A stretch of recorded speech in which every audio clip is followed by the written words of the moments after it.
Are we on? Back again. Different walk today, different area. I'm an addict. Something that I need to tell people. No, it's not. I'm an addict.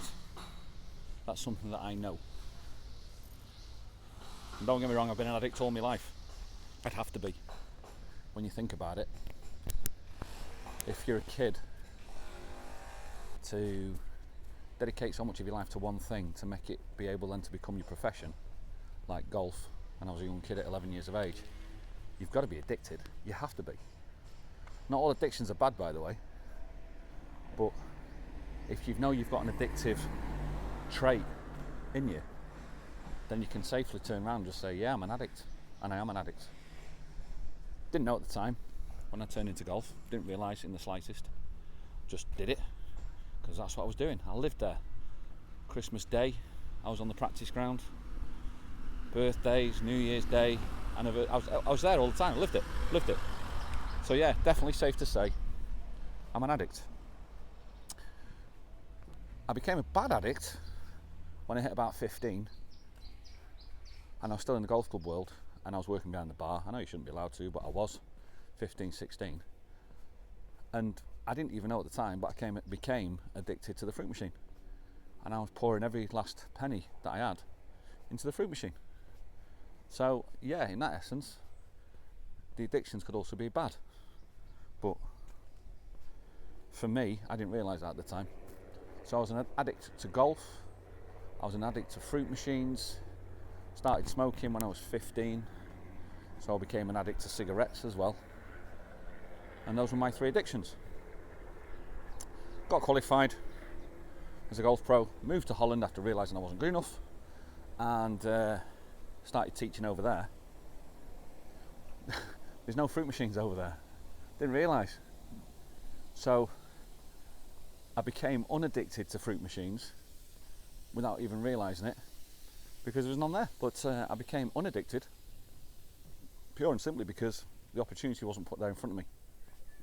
I didn't realise about these addictions until most probably in my early 20s or late 20s, because then the fruit machine was the one that made me look back and go, yeah, I could have been really seriously addicted to that.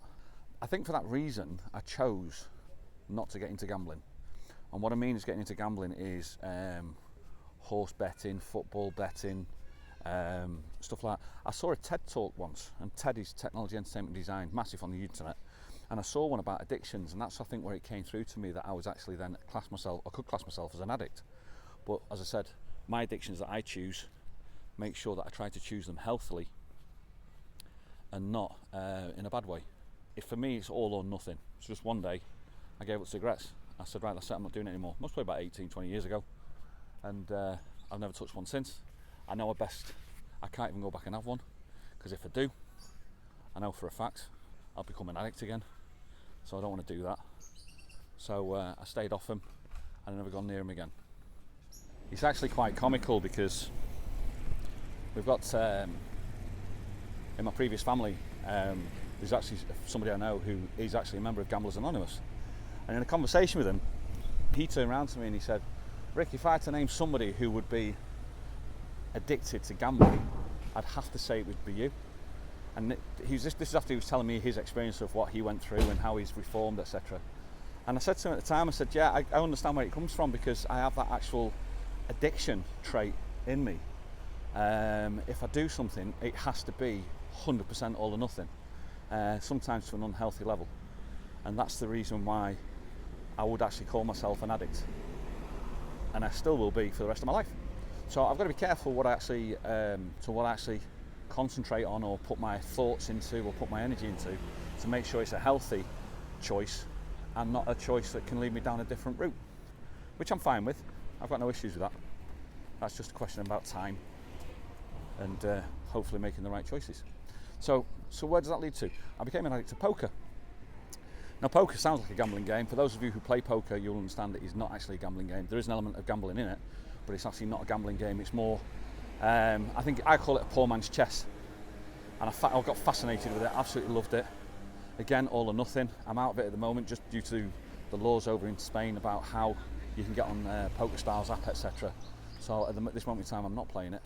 But I was completely fully invested in it at the time, which was just ridiculous really when you think about the time I put it. If I had a choice actually now, I'd rather be a professional poker player than a professional golfer. But there's another story about that on a different time, which I'll tell you a different time. So what I was going to tell you about today was how on earth this whole YouTube story, what's it all about? How did it all start? Where it all kicked off from? Where it all came from? A couple of things that we need to, a couple of myths we need to debunk. We are not born out of the Macmasters legacy. He does have an influence in there. Lee, if you're watching, hope you're doing well. But we are certainly not born out of that, me and Shelley. The story goes back to lockdown. Which way should we go? Should we go to the sea or should we go along the front? We'll go down the sea. I told you before that me and Shelley, we were together in the January, got locked down in the March. Shelley had started gigging and she built up a portfolio. She was doing, she got a diary full, let's put it that way. She had a diary full, which was just fantastic, so quick. It was weird because I was walking into these bars that everybody knew me, and I was walking in first and then Shelley was behind me, and everybody who knew me just looked past me and was going, "Hello Shell, you back again?" I was like, "What?" And she went, "Yeah, I used to sing in here." So that was really weird. That took some getting used to, but it's nice. It was nice to like the familiarity was back, and she was straight back in and she was gigging. And then we got locked down, and the moment we got locked down, I'll never forget it. It was the first thing that Shelley said. Let me just sort this mic out again, sorry. "Oh my God, how am I going to sing?" Now at the time, we had been heavily involved with a bar on the Gulf that was called The Waterfall. I was doing the comparing on a Sunday. We were getting 150 people coming for Sunday lunches. Shelley was singing there. I was doing the comparing, bit of the maitre d' in, looking out. I was like the face of the place really. And we built it up and it was about 150 people on a Sunday. The place was mega, it was packed. It was a great Sunday afternoon. Two lots of entertainment on, full afternoon, bit of, what do you call it, sticky 13 over here. It was doing really, really well. And then on the Saturday night, got locked down. Shelley was like, "Well, how am I going to sing?" So what she did, and this was the real catalyst of it all, was she called up the owners of the Waterfall and she said, "Can I borrow your sound system?" Because Shelley's sound system hadn't arrived yet from the UK. I don't think she'd even made plans to actually get it over here. But she said, "Can I borrow your sound system, your PA system?" So that was the mixing desk and the speakers. So someone going over there, everyone's clapping over there, see them over there? They're all clapping, I don't know what's going on. So the owners went, "Yeah, sure, no problem at all." We had a great relationship with them. So we picked up the sound system and we brought that back to our house. We had 3 days grace on lockdown because the 3 days grace before proper lockdown kicked in, so we could nip around and get things sorted before that all happened. And that's what we did. We just nipped around and went and got it. The reason why we got it was not for a commercial reason whatsoever. The reason why we got it was purely because we actually thought it was a nice thing to do, that if we went live off our terrace, the people in our street, in our surrounding area, would actually get to hear Shelley sing, and it would like brighten them up. You know, like everybody went out and started clapping on your doorsteps. Well, it's the sort of thing that we do. We thought, well, tell you what, 2 o'clock, Sunday afternoons, if Shelley goes live, she's got a lot of people on a Facebook page, and this is Facebook, by the way, we're purely Facebook. So a lot of people on the Facebook page. If we did that, what we could do is we could then go live on the Sunday, put a smile on people's faces, and we made it a regular thing. 2 o'clock in the afternoon, Facebook live, 2 till 3. Kept it only from 2 till 3. We got a big following on it. We also, one of the things that I was doing down at the Waterfall, I was doing a quiz, midweek quiz down there on a Thursday night, I think it was. And we actually did everything live off their Facebook page. Hence the reason why you can't really see much about it, because we felt indebted to the Waterfall because they'd lent us the gear. We'd had a big relationship with them. I was going to do a quiz and I did it on their page as well. So some of the stuff we did was like, went really a little bit weird. I mean, if you have a look at these pictures that are coming up now, you'll see that some of the stuff we did was like a little bit different. And it was keeping ourselves busy throughout the week before the Thursday on the quiz night when we started doing it. And the thing is, it started attracting a following to a point where sometimes the quiz would attract in a week 7,000 views in a week. Shelley going live, there was one video that we put on there just after lockdown that went out that hit about 25,000 people, and that was when we did I Dreamed a Dream. And I put a video on top of that about actually how quiet the Gulf is. The link for that, by the way, is in the description below. I'll put that in the description below for you so you can see that. But that generated about 25,000 views. And that was really my first ever go at video editing. And that came because of a couple of different things. What happened was, while we were in lockdown, we'd got the PA system. Shelley, she's got a repertoire of songs which is just like none other. I mean, she's got loads, absolutely loads of songs. Anything from Whitney straight through to AC/DC. But one of the big things that Shelley believes in is that every song should have a finish. It shouldn't have a fade out, it should finish like bum bum bum and done. So she has this, one day she tried to do a rock show, I think it was, or no, it was just one song. And she said to me, she said, oh, it fades out, I need it to have an ending. Can we stick an ending on this? And I'd just received, just before lockdown, I'd received my iMac from the UK, that had come in, and I knew that on the iMac there's a thing called GarageBand, and GarageBand is a music app that you can actually then make music, play music. I thought it was the next will.i.am. You know, I tried it after about 10 minutes, like, yeah, I'm not, will.i.am, you can have it. It's not for me. But then I actually learned GarageBand on how to change music, how to put chop music, end music, and it became quite a big thing for us for a lot of her songs, because once I could do one, that was it then. I was employed to do more, so put ending on songs rather than let them fade out. Then there was one where she had, when she was with a band, she had a melody, no, what do they call it? A mashup? I can't remember the word. You need to stick it in a melody, no, not a melody. A medley, Jesus Christ. Stick it in a medley. So she had this medley, this Bon Jovi medley, where it started halfway, you've seen us do it actually, and then it goes into shot through the dark and you're to blame, you give love a bear. So it splits halfway through. Now she used to do that with the band and she said it was absolutely brilliant, but she's lost the medley because it was the band's music. And I said, well, why don't we just make it? So I actually made it, and that was the first one I ever did. It was the Bon Jovi medley. And it works out really, really good. So when you see, sometimes you might see us doing it, and I was really laughing at it because that was my first ever attempt. That was my first ever attempt. Oh, 2 seconds. We were pretty prolific on Facebook, and we'd been doing that regularly, religiously, because me, all or nothing, every Sunday without fail, every Wednesday without fail was quiz night, every Sunday was Shelley Live. And it was actually a friend of mine called Darren Clark. I was talking to him about it. He's a compere on the island, ex-radio DJ. And he started the idea of saying he was thinking of doing a podcast and sticking it on YouTube. And that's where the name That Tenerife Podcast came from, because it was me and him. And the first person we interviewed was actually a lass called Sarah Wagstaff, who is, she would since has won an award for a contribution to Tenerife, which is really good. And she now works for Daniel, Macmaster. And it was actually podcast number 3, where we'd been up and running them for a few months, when I got introduced to Lee and Andrew together. I chased Lee down because I heard this lad was on the island. Somebody said to me, somebody I knew turned around to me and said, hey, you need to get on with this Macmaster guy. He's this Macmaster lad. He's doing all right. So I had a look at him on YouTube. He's had about 17,000 subscribers at the time. So a big deal for me. That I was like, wow, yeah, let's get him.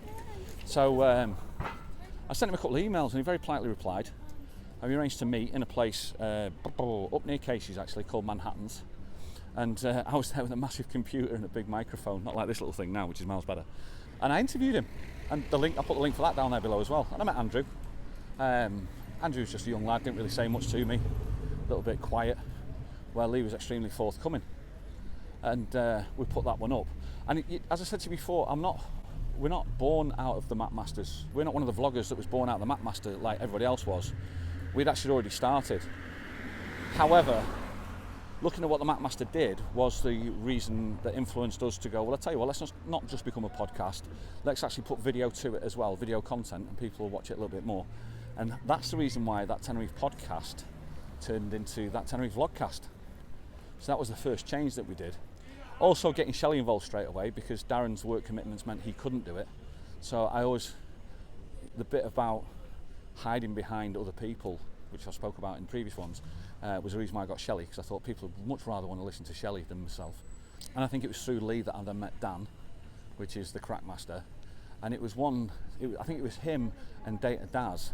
You see, that was the other thing, yeah, him and Data Daz decided that helped us. So look, we'll do it live on a Saturday, we'll get you over 1,000 subscribers, because that's the big benchmark in YouTube. Get over 1,000 subscribers, 4,000 watch hours, and then you can actually go live anywhere you want. Didn't realise you could monetize your channel as well at that time, that's an added bonus, by the way. But you could go live wherever you want, off mobile, rather than taking a big computer.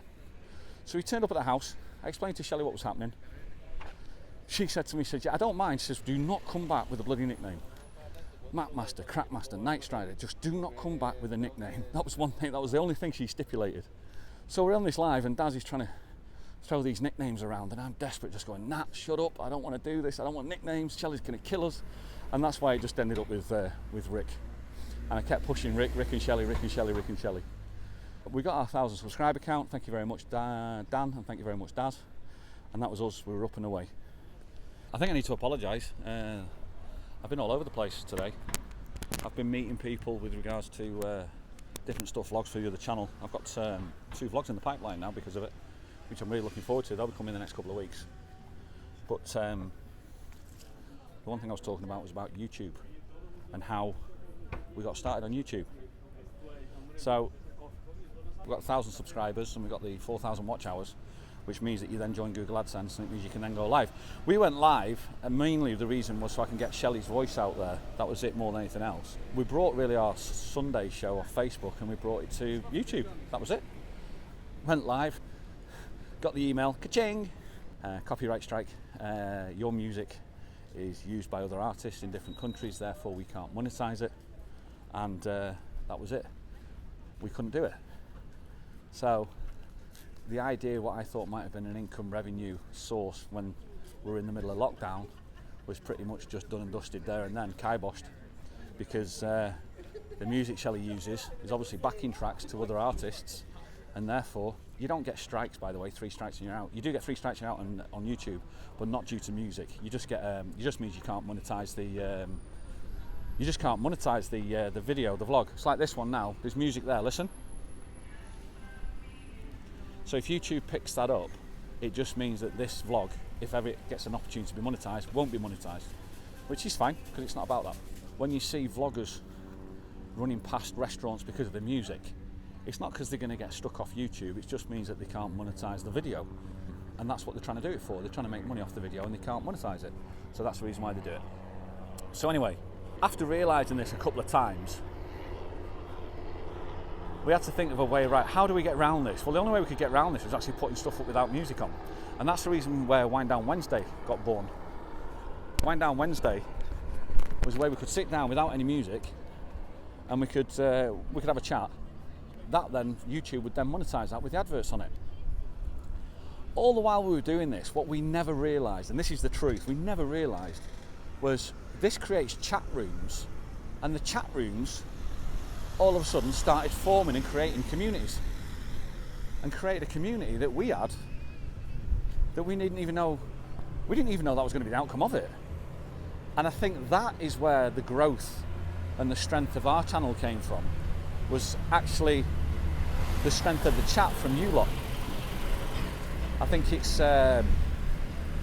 really powerful. It brought it home to me, and I think I mentioned it a couple of times. There was one person on there who said, look, I can't explain to you what you've actually done for mental health. I'm alone. I've been alone all the way through lockdown, and your Wednesdays has been the avenue for me to actually get to chat to people, and it's immensely done amazing things for the mental health. That to me that's where it really struck home for me, I think. And I think that's where the strength of YouTube and its community lies. And that's the reason why we still, to this day, still do lives. Because even though I think we've moved away more from there, and I think we've moved away more into doing vlogs on the main channel, I think the lives, we carry on doing that like we did one only yesterday, 2 days ago, because of to keep the community together. And it's nice that people can have a chat. I've heard now, big bus in front of me, I've heard now that people are coming on holiday and they're meeting up with other people in the chat, which is absolutely brilliant. It's absolutely fantastic to see that people who have only met each other in the chat and talked in the chat are actually going to come over and meet each other in person now, which is we've created that, and we've been able to create that and be able to be a part of that. And if that's community, then that's fantastic. That's what I think that's the biggest thing that I get out of it. So I'm pleased with that. Over the moon, to be honest with you. I don't think there's anything else much to say about the YouTube apart from that. I think that's it. It's just something that we've fallen into, that we enjoy, that we now do because we fully enjoy it. We love meeting you guys when you come over. and come over and say hello to us. We think it's fantastic. We love you turning up at the shows. As always, there's most probably a load of stuff that I should be saying that I forgot to say and forgot to mention. But thank you very much for everybody's support. Push them buttons. Ciao.